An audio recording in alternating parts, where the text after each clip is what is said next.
force is mass times acceleration.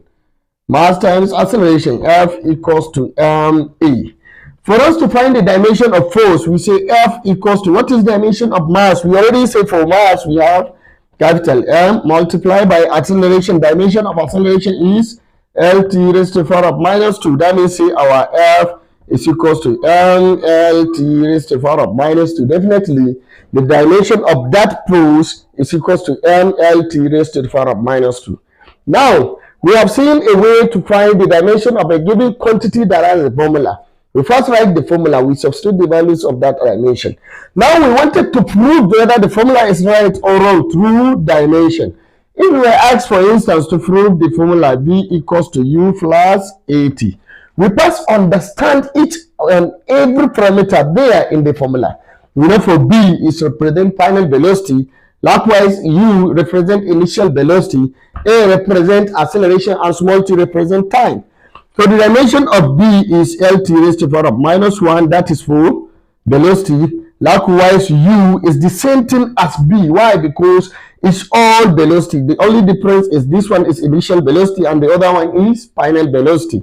That means says the dimension of U is LT raised to the power of minus 1, like that of final velocity. Then for acceleration, we already know the dimension of acceleration is LT raised to the power of minus 2. And for small t, the dimension is capital T.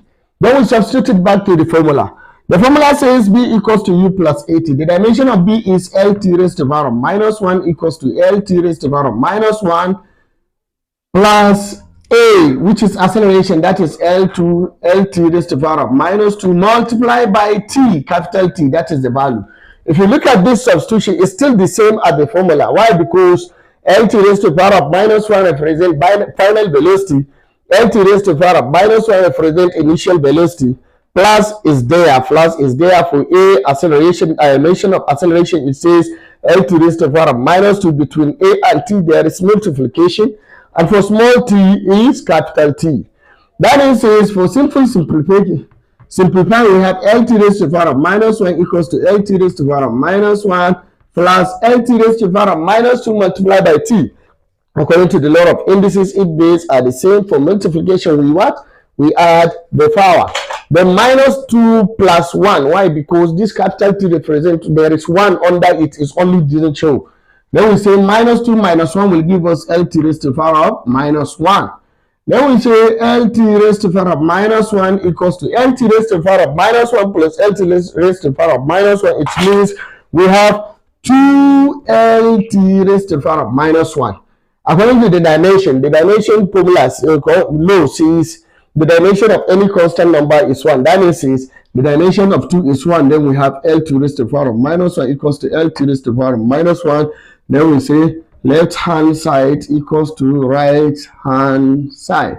Then it is proved. We know this formula is proved already. Why? Because it is a Newton laws of motion. That is the first motion of Newton equation of motion, say B equals to U plus 80. Second equation of motion, say S equals to UT plus a half 80 squared. Third equation of motion says B squared equals to U squared plus 2AS. So now we have proved the first formula that says B equals to U plus 80. Then I ask you to try S equals to U, UT plus a half 80 squared, or B squared equals to U squared plus 2AS. Then we meet on the comment. Thank you.